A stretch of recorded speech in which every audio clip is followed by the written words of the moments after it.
जय श्री हरि, आप सभी को मेरा प्रणाम। आज हम आपको बताएंगे 19 अप्रैल 2026 रविवार का पंचांग और साथ में सुनाएंगे आज की पवित्र व्रत कथा। आज का दिन बहुत खास है। आज रविवार है जो सूर्य देव को समर्पित है और आज ही मनाई जा रही है अक्षय तृतीया, जिसे आखा तीज भी कहते हैं। पंचांग विवरण।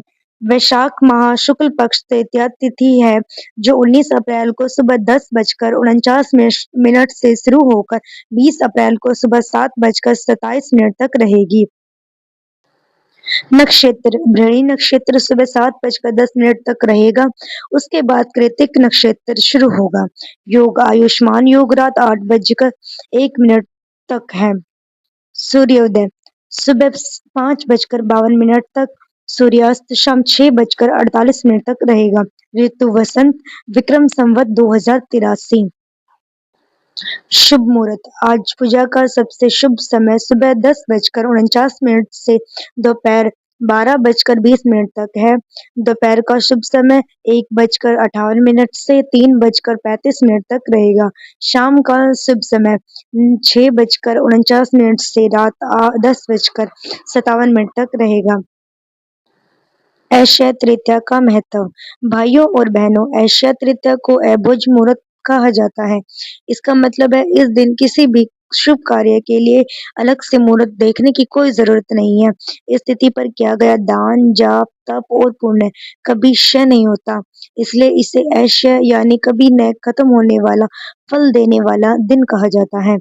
पुराणों के अनुसार इसी दिन भगवान परशुराम जी का जन्म हुआ था। महाभारत में पांडवों को अक्षय पात्र भी इसी तिथि पर मिला था, जिससे भोजन कभी खत्म नहीं होता था। सुदामा जी की दृढ़ता का नाश भी भगवान श्री कृष्ण जी ने इसी तिथि को किया था। आज रविवार और अक्षय तृतीया का दुर्लभ संयोग बना है। यह दिन अत्यंत पुण्यदायी है। पूजा विधि। आज के दिन सुबह जल्दी उठे, स्नान करें, स्वच्छ वस्त्र पहने, यदि संभव हो तो किसी पवित्र नदी में स्नान करें, नहीं तो घर के पानी में थोड़ा गंगा जल मिलाकर स्नान करें। भगवान विष्णु जी और माता लक्ष्मी जी की पूजा करें, सूर्य देव जी को जल चढ़ाएं और ओम नमः भगवते वासुदेवाय मंत्र का जाप करें। जल दान, अन्न, छाता और वस्त्र दान करने का विशेष महत्व है।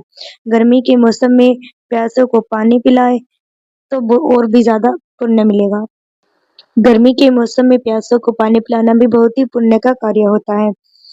अक्षय तृतीया व्रत कथा। अब हम सुनते हैं अक्षय तृतीया की पवित्र व्रत कथा। प्राचीन काल की बात है। एक छोटे से गांव में धर्मदास नाम का एक गरीब वैश्य रहता था। वह हमेशा अपने परिवार के पेट पालन की चिंता में रहता था, लेकिन वह बहुत ही धार्मिक था। देवी देवताओं और ब्राह्मणों में उसकी गहरी आस्था थी। एक दिन धर्मदास रास्ते में से जा रहा था। एक दिन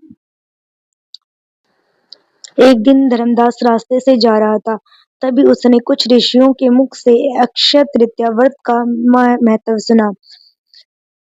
उसने मन में सोचा, यह तो बहुत पुण्य का व्रत है, मुझे भी यह व्रत अवश्य करना चाहिए।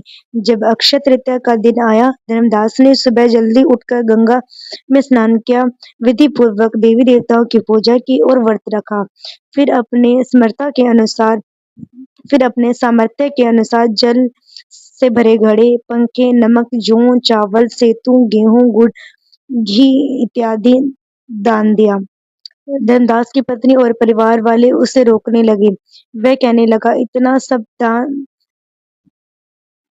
धर्मदास की पत्नी और परिवार वाले उससे रोकने लगे। वे कहने लगे, इतना सब दान दोगे तो परिवार का पालन कैसे होगा? लेकिन धर्मदास नहीं माना।